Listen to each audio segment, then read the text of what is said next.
first panel is on Untethered Fitness, mobile apps and their devices, taking the fitness out of the gym and on the road. So I'm going to introduce our moderator, Jennifer Jolly, who I met one day in New York at a,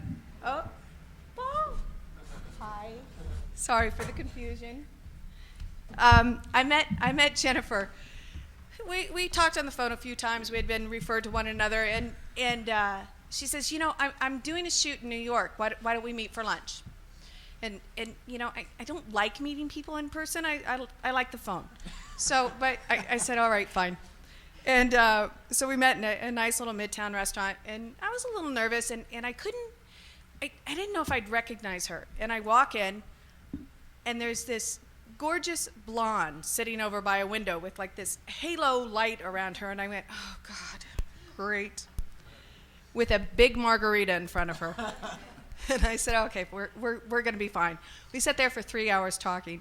So I'm very excited to have Jennifer on the panel, and she is the tech lifestyle editor for Tekka.com, the largest lifestyle tech website. It's tech for the non-tech geek. She is a Emmy award-winning broadcast journalist, and she has ran over a dozen triathlons, finishing in the top 10 of her age group. Ladies and gentlemen, Jennifer Jolly.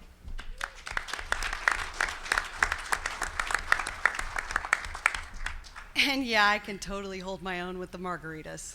Yes, I can. Welcome, everybody, to Untethered Fitness. We are so excited to have you here. Got a few notes here and a few of the gadgets that we'll be talking about. I'm modeling them. The funny thing is, I don't know if you can hear me all that well, but the funny thing is all these gadgets are actually mine. I own them. I didn't just get them today for this panel. So I've actually tested all of these things, and I can't wait to give you some of my personal feedback on them. But think about this. There are 150,000 people here at CES today, and about 120,000 of us have at least one of the same goals, and that is to either lose weight or get in better shape. So that is finally about to happen, thanks in no small part to the four men that you see in front of you today. Finally, technology is catching up with this need and this desire to do something about the health crisis and health epidemic in America. So I'm going to start by introducing them. On the very end down there, we have Ivo with BodyMedia. Now, Ivo, you've really been behind this whole behavior tracking and commitment device movement really for about 20 years. So I guess we're safe to say that you're really the granddaddy of this category. Thanks a lot for that nod, Jennifer. Don't fill that out. What inspired you to get involved 20 years ago? Do we even have a cell phone 20? I'm not sure. We have the BlackBerry page was really big back then. Thanks for that nod. I would just say real quick, you know, one of the inspirations was the following. When we were looking to get into this space 15 years ago, on one side of the equation or the continuum was like products for performance athletes. Maybe Polar Electro with heart rate straps did a great job of trying to develop products for that marketplace. And on the other side, when we got sick, we had to go into the hospital, and a clinician was reading dashboards for us that we couldn't understand. So what was missing in the middle was really a dashboard for the human body for the rest of us. And then when we looked out the space, there wasn't anything that existed, and we had to go build all those different pieces and connect it to the web. So that really was the impetus there, and to see how we could really impact people's lives. Because what we did learn was, and what we learned over the last 15 years, was that information really is empowerment, and for people to do it in their own way. Yeah, and sitting right next to Rick Wenner, another man who knows about information and empowerment. Rick, from Scosche Industries and My Trek, you were the guy who put those body bugs on The Biggest Losers in season 4, and really you brought this whole idea of this dashboard for the body to the mainstream audience for the first time. Yeah, and up to that point, I had worked primarily with fitness professionals and personal training clients. So to me, going down to The Biggest Loser was really just an opportunity to work with a big group of people and give them a device that could help them, which is the BodyMedia device, that could help them get to their goals and see what they're doing throughout the entire 24/7 period. And now, at the point now where I'm taking it further and going to look at that 1 hour of the day, and being, because for me, being a personal trainer in the past and an educator of trainers it's all about education for me, and that's really where it goes for me. Is these tools give people feedback and gives them the education on how to get where they need to go. Yeah, and I don't think anyone on our panel really understands that better than Paul Nicholson, because you could be really, if Evo's the granddaddy, you're the biggest loser of the panel because he's lost 20 pounds using the technology that he's here to talk about today, the Motorola Moto Active. 20 pounds? 20 pounds, yeah. I mean, we're really excited at Motorola. We're relatively new to this space, but clearly we've been empowering people with technology for us over 75 years of history. So to be able to do it right on people's wrists, and to be constantly reminding people about their fitness goals is just empowering our brand in new directions, and we're getting some amazing feedback on the Moto Active. We're really excited. Yeah, and sitting right next to you, last but not at all least, Jeff Holove from Basis, the CEO of Basis. And Jeff, I've heard you say that the tech and wellness revolution is today where the whole green movement was about a decade ago. Why do you say that? Is technology finally catching up, or have we just reached that tipping point with need? Well, I think we are reaching a tipping point. I think the healthcare crisis and the wellness crisis has reached the level of public awareness. I mean, you can't turn on the news or read the newspaper today without reading about this issue. I think it is understood to be one of the big issues of our time. I think as an industry, it's like green tech was some time ago, in the sense that now this industry and devices like us and companies like those that you see here are starting to get the investment dollars from the venture community. We're starting to get the real star talent from the tech community who are moving over into wellness and health like they did into green tech some time ago. And the major industry players of the world, from mobile carriers to consumer device companies and, of course, sporting companies, are starting to move into this digitally enabled, connected health movement. So I think we are at a tipping point from consumer awareness all the way through to industry support. All right, I'm going to open this up to all of you now. So you say we're at this tipping point, and yet most Americans, the general public, the consumer out there, has not heard about these gadgets. I walk around wearing this BodyMedia on my upper arm, and people think that I have some health condition, or I'm being tracked by a prison ward or something. It could happen. Imagine 12 years ago. Yeah, so what are some of the main hurdles that we face in this category, that you face on a daily basis in this category? Anyone can answer this. I think certainly through our research, one of the main things is just making health and well-being more fun, making it less of a drudgery. I mean, countless people even those that are more active and go to the gym, our research showed the vast majority, they don't particularly enjoy doing it. So with the Moto Active, for the first time, integrating a smart MP3 player in there to make your workouts more fun, to make the data analysis of your workout more enjoyable. The uploading of your workouts to the portal, the sharing that with your friends, making your workouts go viral with your friends, I think is going to be a big change for making it just more enjoyable. Than just the drudgery of standing on the treadmill. I have to do this. You don't have to do this. It should be an enjoyable event, and technology should be there to help you do that. Yeah, I'm still not quite sold on that bridging the gap. Tell me more about that. Rick, why don't you add something to that? Yeah, I think I agree 100% with what Paul said, and that's exactly what we're trying to do, is make it entertaining, make it fun. I think the step that we're missing, though, is making it inviting. Exercise isn't inviting, and that's why when you look at the percentage of Americans that are members of gyms is 15-16%. We need to find a way to let people know what we're doing and that we're making exercise fun. Not just, hey, we're making exercise fun. Well, I've tried exercise before, and I don't think it's fun. So we really need to get to the point where we're making it fun, and I think we've made great strides. We have devices that do make it fun and easy, and it guides you. However, I think we have a little ways to go to get the 66% overweight to purchase these devices and use them and realize that, yeah, you know what? Exercise actually can be fun. How do you make exercise fun? Aside from a cool gadget, how do you actually make it fun? Well, I can say a couple of things about that. I think, first of all, to go back to the previous question, I think there's a couple of other issues. I think to the extent that these devices are tied image-wise, perception-wise, to solving a problem versus living well, right? I think that immediately creates a barrier that we've got to get people past. So I think we need to focus on living well versus solving whatever your particular issue might be that you want to work on. But I think the much bigger opportunity here is that we need to make this category and these devices and helping people more about the rest of us. I mean, there are only some of us who are going to be dedicated to the gym. There's only some of us who are going to be hardcore runners or hardcore bikers. We need to take this technology and try to figure out how we can get the every man or the every person to see the wellness moments in their everyday life and optimize around those versus trying to turn us all into performance athletes. I think that's what makes this inviting, and that's what helps drive the tipping point. And then to make that fun, there are many things you can do. You can add music, which I think is terrific. I think that's highly motivational, and people certainly like it. Outside of that, I think there are things that we can learn from the gaming business, applying some psychologies and some mechanics from the gaming industry to keep this engaging. It doesn't have to be a game about your wellness, but we can borrow some ideas from that category to keep people engaged, to always have a little bit of a carrot in front of them to keep them doing just that little bit more. I think that is important, by the way, because the mechanics are what's important. It's not about, trying to lose 50 pounds is a lot of work.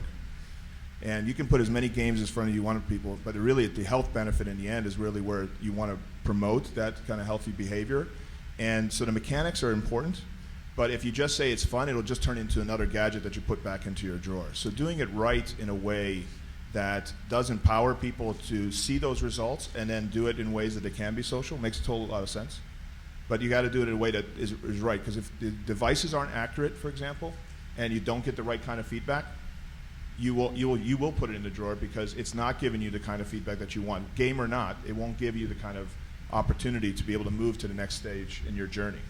So I want to move us a little bit into this idea of untethered fitness. And Rick, I think you were the one who mentioned Americans need to lose about 4.5 billion pounds collectively, but just 4.5 billion. Billion pounds. That's right. Just to be healthy, not to be super fit, just to be healthy. But just 16% of Americans over the age of 6 belong to fitness centers. So that traditional way of dealing with this issue isn't working. It's broken. Why and how have those traditional gyms potentially failed us? And how are you poised to really fix that now? I think... Or let me even go beyond that, because I don't want to just repeat where we just were, but how or why the move to untether now? I guess that's really where I'm headed. Yeah, I think for me, coming from the gym industry, I saw the biggest failing is probably that people will buy memberships, and that's great, and they may go for a couple of weeks, but they don't get that guidance that I talked about earlier. If you don't have guidance on how to use the machines or how to do whatever it is that you're supposed to do to lose the weight, just having a card that gives you access to the gym isn't going to get you to your goal. You need to make that next step. So even for the 16% that are members, it's going to be challenging if they don't have the proper guidance to get to their goal. And I think that with this untethered concept, with these devices that we have, with our device, during your workout, telling you go faster, slow down. If you're going too fast, to slow down. Tell you to speed up if you're not going fast enough, to keep you in the right zone. It's giving you the guidance and letting you know how hard exactly you should be working. And then with the other types of devices, the lifestyle devices, where you're getting the 24/7 feedback, you're getting that exact same thing. You're learning about how your body works and how you can respond to those actions that you've taken or those actions that you haven't taken. Evo, I think that there's a stat that when you do have that dashboard, that body dashboard, you get results are 2 times better than without it. Is that right? We're seeing up to 3x and above, with it, whether it's intervention or just on your own. So information really might be what bridges that gap and truly untethers us? Yeah. And we have outcome studies that actually prove that. So that's just not us sitting there talking about it. We've got 10 years of seeing that kind of information actually affect people's lives in clinical settings, but also in the real world. So it's very possible.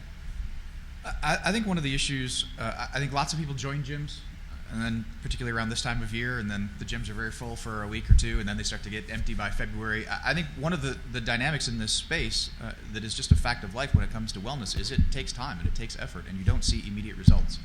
I think one of the opportunities that devices and businesses and systems like these have is it's going to take maybe weeks before you start to see really good changes as a result of all that hard work that you're putting in. Physical changes, I mean. But systems like this can start to give you the rewards, can start to give you the encouragement. We can be social and include your friends and family for that motivation to get you through those few weeks where you're not quite seeing it yet, but you need that motivation to keep going until you are physically seeing it. And there's ways you can do that, social mechanics, game mechanics, other things that can help give you that keep me going until you start to see those physical results. I think the other issue is, again, going to the gym is excellent. Being physically active is excellent, whether you go to the gym or you do it by running in your neighborhood or whatever it is.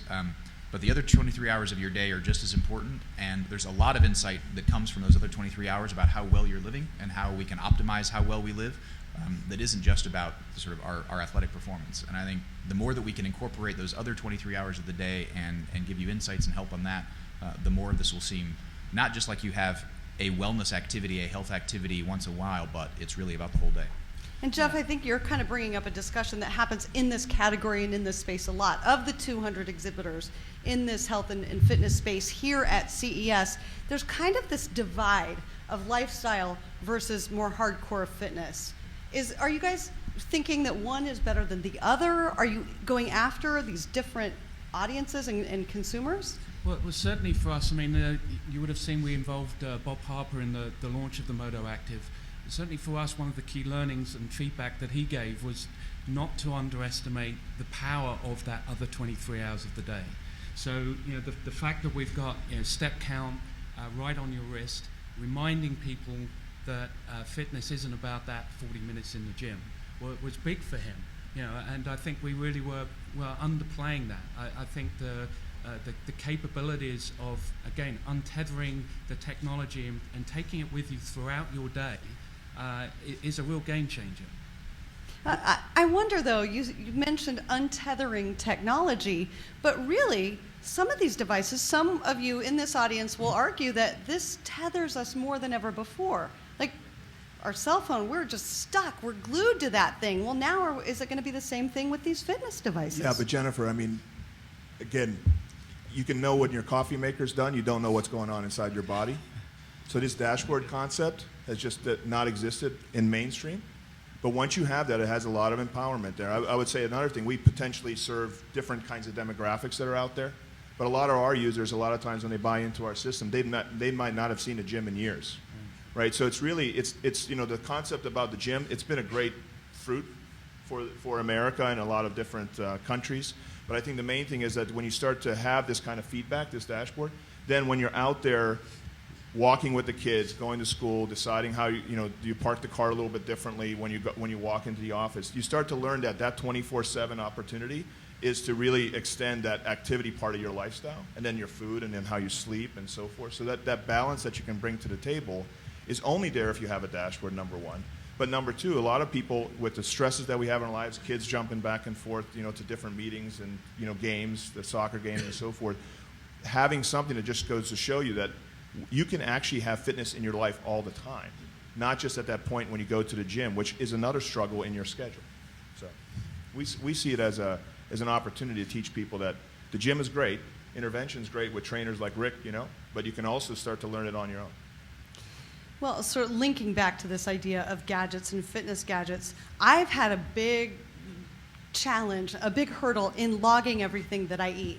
And that's pretty much, I want one of these gadgets, and I think I told you this on the phone the other day, Ivo, if only I could speak into it, or it could just guess what I'm eating, then I might actually stick to one of these things. But another blogger, and I think I saw him earlier here today, said, the less painful the path to adoption, the more likely I am to actually keep up with and pay attention to the results of the tool. How are you making it easier, not only to start it up, fire it up, and use it, but then to continue using it and actually work into our already insanely busy lifestyles? So yeah, I mean, again, in the portal that we have, just the ability to put fitness goals in there very simply, and then again, challenging your friends to do that. I mean, moving that beyond, a piece of paper or going to the gym and agreeing that and having that as a work plan with your trainer, putting that into your everyday in a very simple way, it is a really motivating thing for people to do.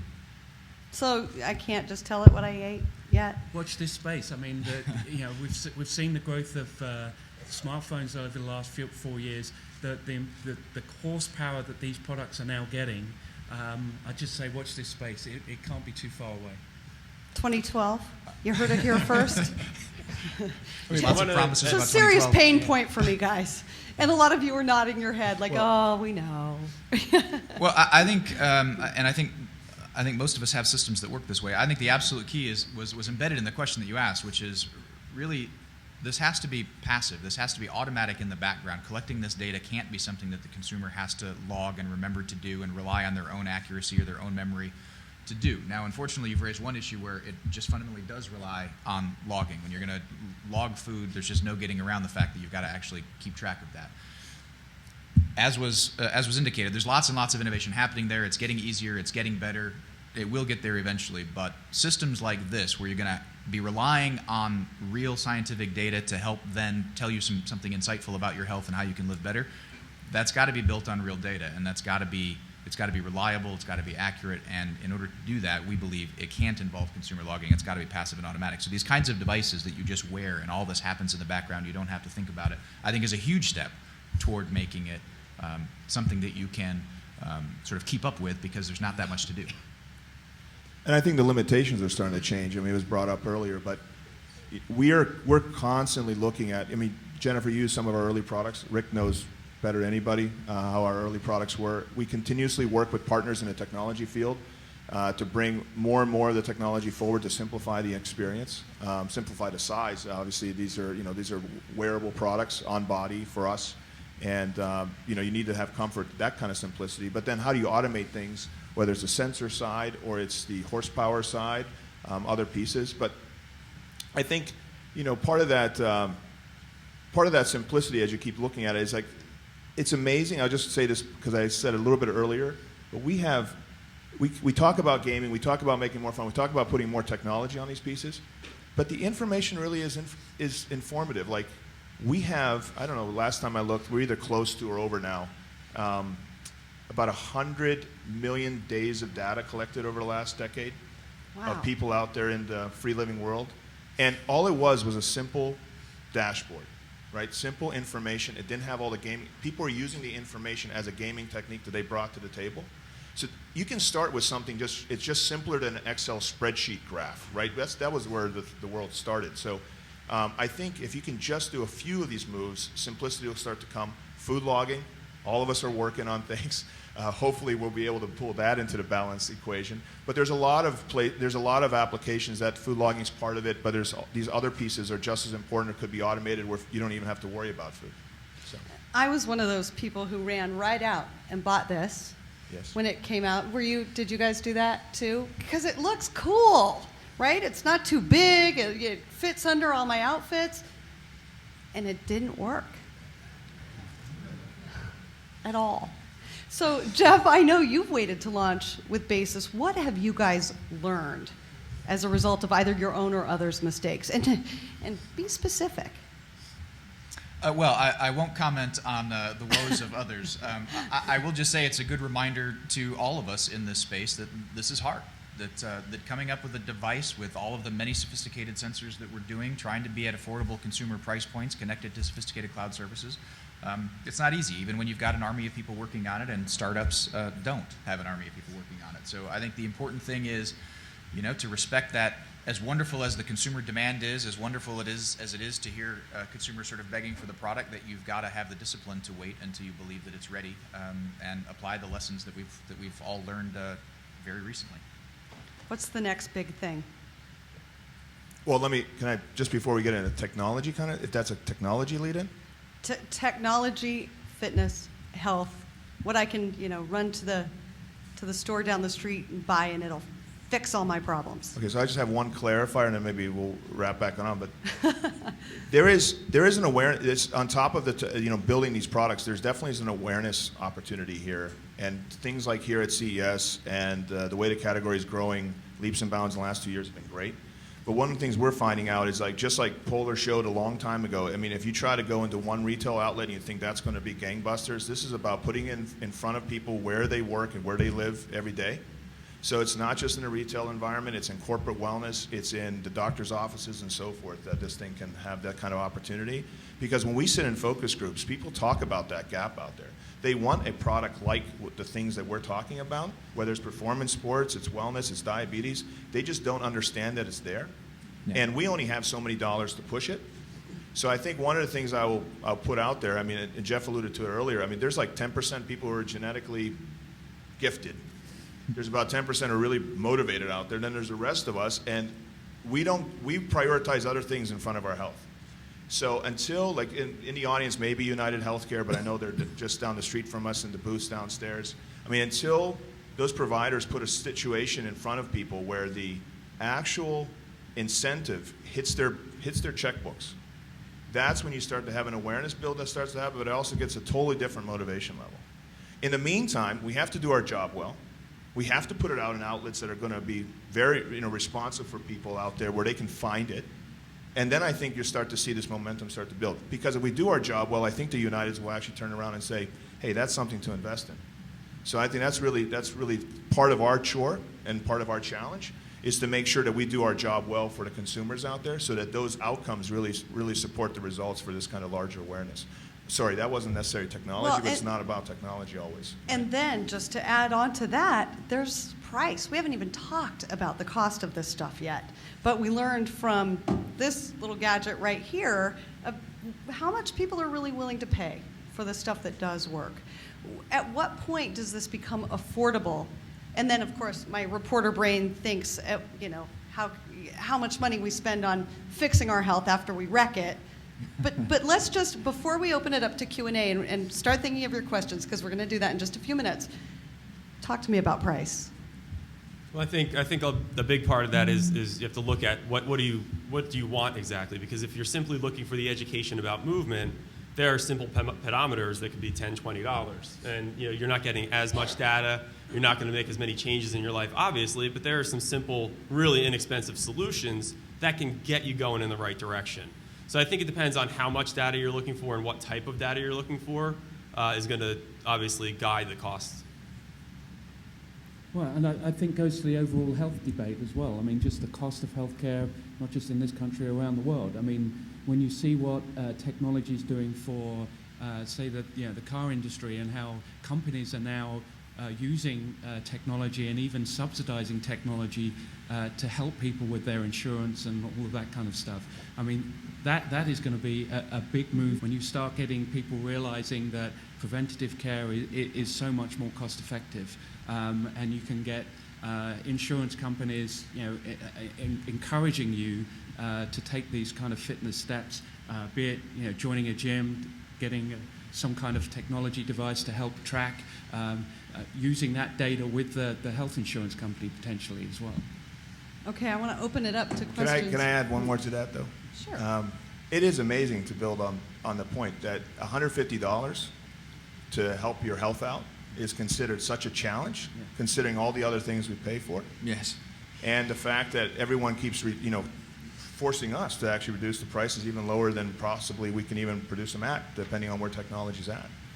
So there is still a divide out there. After grandfather in the group 20 years, there's still a divide out there. It's working out. It's becoming more of a badge of honor, but it's not there totally yet. One of the ways we've been looking at it was, so one of the things our consumers always say is once they finally invested that over $100 and got to see the data, they love it. And it's about them. It's personal. There's not a whole lot of things you can do on the web that personal. There's not a whole lot of things you can do by filling out a questionnaire. So what we've been trying to do, and this is just a quick plug, but I think it helps the discussion out, which is we just announced last week a partnership with Avery Dennison Medical Solutions to take the sensor technology that we have and create something that's a low price point disposable patch where people can actually take this, put it on their body for 7 days, get a snapshot, and get a sense of what that data is like, so that we can actually start that awareness campaign and actually get out there in a way that allows people to see those benefits, so that $150 looks like a kick in the can for what the value can really be. So that's one of the things that's happening here at CES, but it's one of those things that we get challenged to, is how to get it out there in a much broader way. And that's one of the solutions we're trying to bring to the table, along with a line of other price points for different kinds of users out there. Okay, we need to open it up to some questions from all of you. Yes.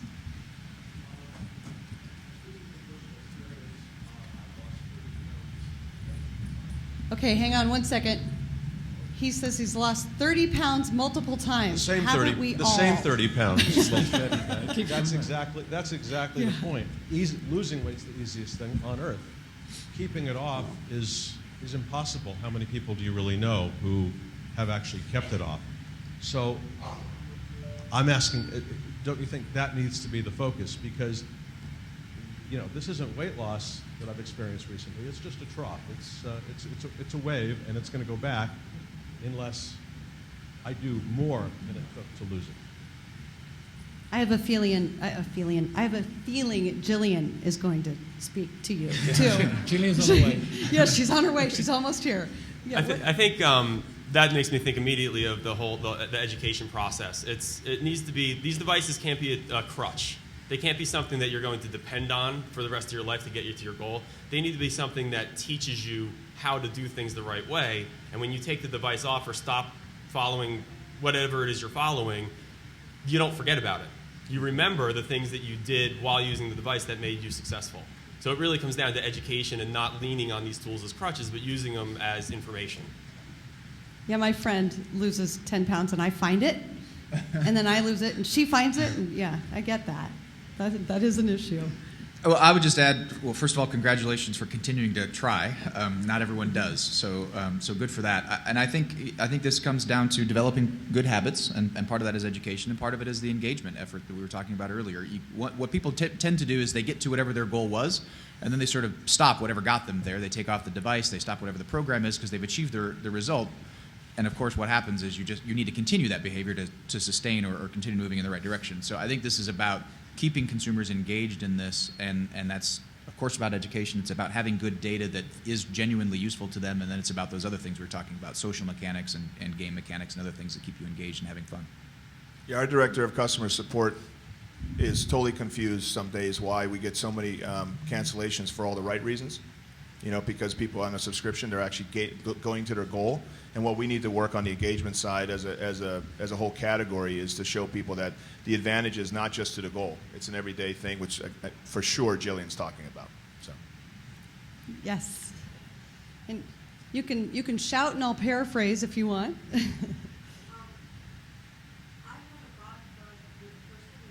Yeah. Awesome. So my question is, do I buy a new one? Do I keep up with technology and keep buying the new gadgets that come out, or? That's a great question. So she had one of the early body bugs. She wasn't satisfied in the results. So now does she buy the next thing? That's a great question. Yeah, so what we found is that for some people it works pretty well, and some people have different ways of trying to get engaged. Sometimes they might even need an interventionist in the loop, like a trainer and so forth. Some people might actually need, might actually be at a different starting point than monitoring, frankly. So I don't think it's a one-size-fits-all equation, honestly. But as the technologies do evolve, it is getting simpler and they're getting more powerful and they're getting more accurate. I know our systems are way more accurate than they were 10, 12 years ago. So I think that kind of feedback can help you in the loop that we've seen. And we have plenty of examples where the network of people who are using it can even give you hints. And we have a feedback engine we just launched that gives you hints about how your own patterns, your own body patterns could be kind of helping you or hurting you and alert you ahead of time. So we're trying to put those pieces back into your hands. So I think, yes, part of the thing is go back on board, but there's new things there to support you even better than we did before.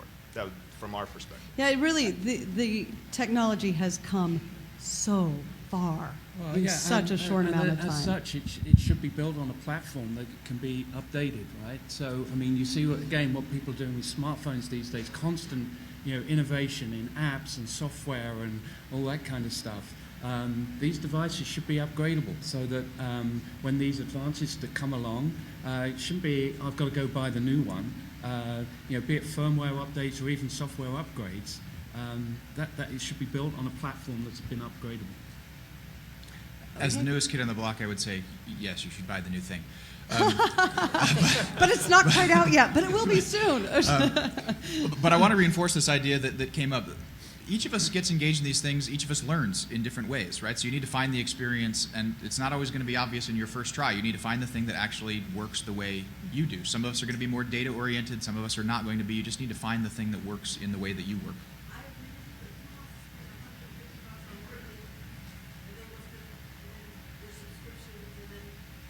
Yeah, what she's saying is she agrees, but who wants to keep forking over those fistfuls of cash? And you know what's funny about all of this is I did a segment with Dr. Oz recently, and he said, give me your ideas for the best gadgets in this category. So I did. And the producers came back and said, we can't talk about anything over $100 because our audience, which is really a massive audience in America, will never spend that much. And all of this stuff is too techy for our audience, many who don't even have cell phones. Yeah, I love it. What? I know, right? So that gives everyone in this room and everyone behind this industry an idea of the challenges that we all face. With that, we have time for one more quick question. Oh, we have it. Sorry.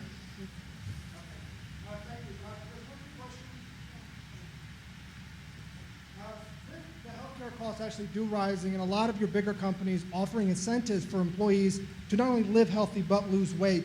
Is there any thought, you were talking about with the price points, to partner with some of these companies to bring that price point down to where your average consumer, like, you know what, I'm going to get $250 off of my healthcare premiums this year if I buy this Body Bug or the other the Motorola, whatever product it is, that my employer is going to subsidize for me at half off. Yeah, I mean, one of the biggest surprises for me as we launched this program, we obviously have an extensive enterprise program going on with our smartphones and all that kind of stuff. Virtually every one of those Fortune 500 companies proactively asked us about the device. We weren't even thinking of ranging this product with them.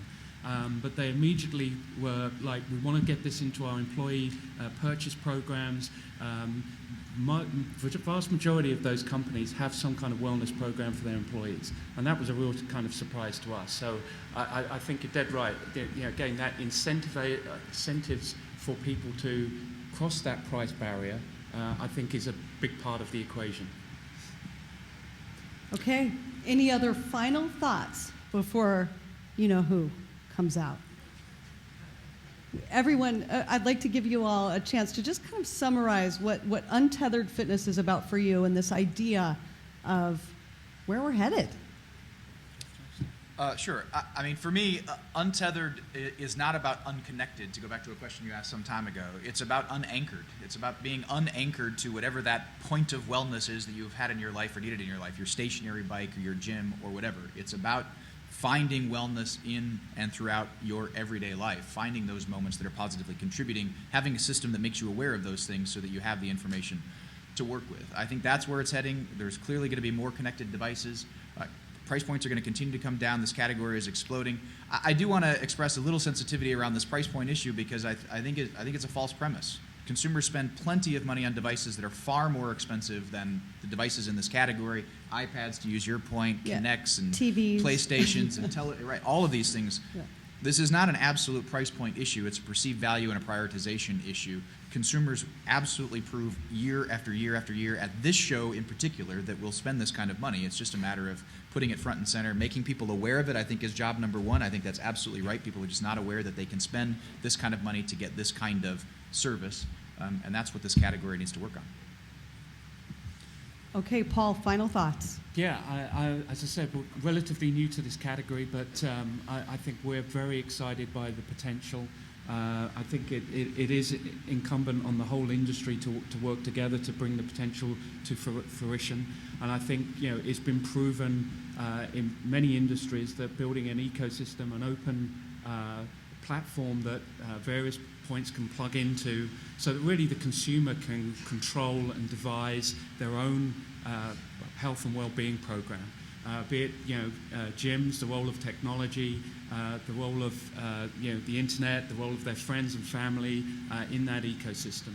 And really our job is to provide the touch points for those consumers to choose from to make it real and personal to them. Because as was mentioned earlier, that's the only way we're really going to get people to engage and act on it on an ongoing basis. It's not a case of us just throwing it over the fence. It's really got to be relevant and motivational to them.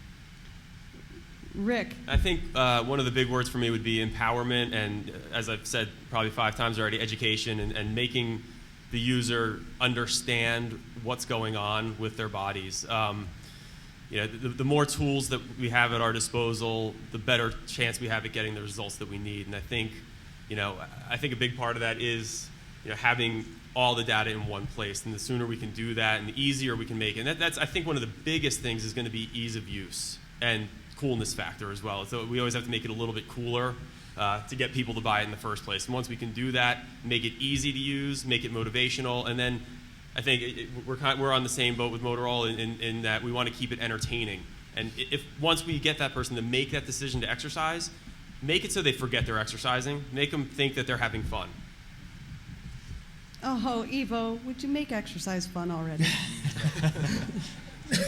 I'm actually going to say something a little different. So I agree with everything it said. So just looking 5 years out, I think part of this, though, is adding, again, looking 5 years out, I think part of this is adding additional benefit to the reason why you're wearing these things. Because there's a couple other things that can happen.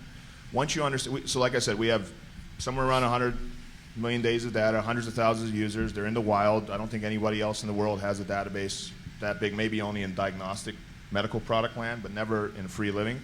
With that data, though, there's a lot that this data knows about you and can then inform the rest of your world, right? Whether it's cell phones interacting differently with you, whether it's the way you want to do real-world gaming versus sitting in front of a tube. It could also be that when you go on the internet and do your Google on your smartphone, it actually understands more about you, so you actually get the content that you want. I think, and then, that's some of where this can go, that when you start to provide, when you have this opportunity and people are actually wearing these things, you can provide all these other benefits that help them in their e-commerce world, in their social world. That's not just about health, but because health is the benefit, it becomes a great entry point. So that being said, we're trying to extend awareness, and I think next up is Jillian Michaels, and that's just one of the things we're trying to do is get the word out there. All right. Thank you all so much. Thank you so much for being here at the Untethered Fitness panel, and thank you especially to our panelists. Thanks. And next year, we'll be talking about that gadget that smacks the donut out of your hand before it goes into your mouth. Thank you.